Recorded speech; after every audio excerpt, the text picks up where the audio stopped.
In today's video, we are going to talk about electric collars for dogs, sometimes known as a shock collar or e-collar. If you have ever been advised to use one, keep watching to know how it can seriously damage your dog's physical and emotional well-being.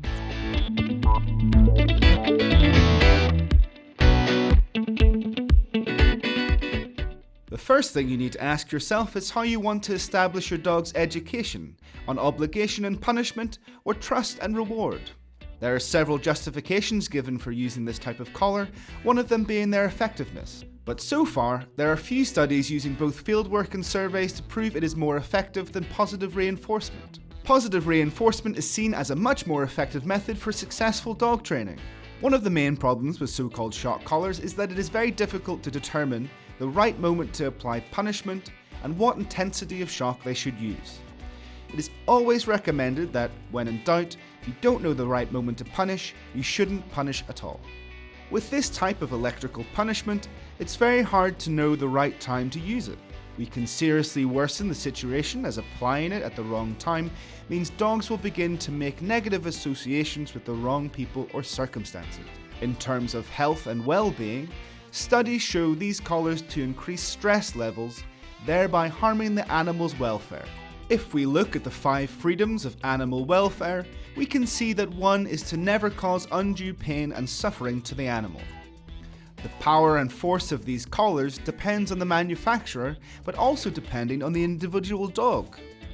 The type and length of their coat has a bearing, with thinner coats and the tightness of the collar making it difficult to really control the effect it will have on the dog. How do we really know how much power is an adequate amount and how much is excessive?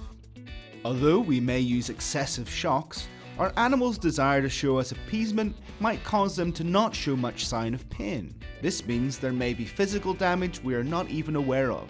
In order for the shock to be transmitted, the metal spikes of the collar must be tightly fastened to the animal's neck so that both the electric shock and the pressure against the skin can cause tissue damage.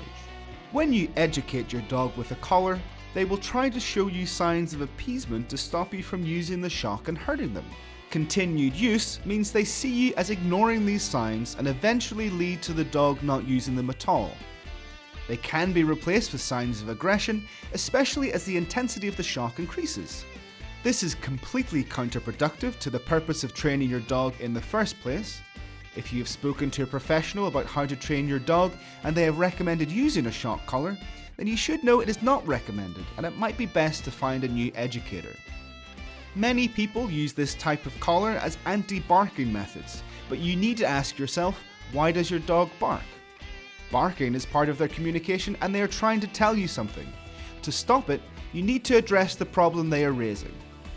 Electric collars are not the best way to train and educate your dog. Training based on positive reinforcement has shown better efficacy, especially in the long term, and is better for the physical and emotional health of your dog. Here ends our video for today. If you found it useful, please subscribe for more videos to come, give us a like if you enjoyed the video, and we'll see you next time.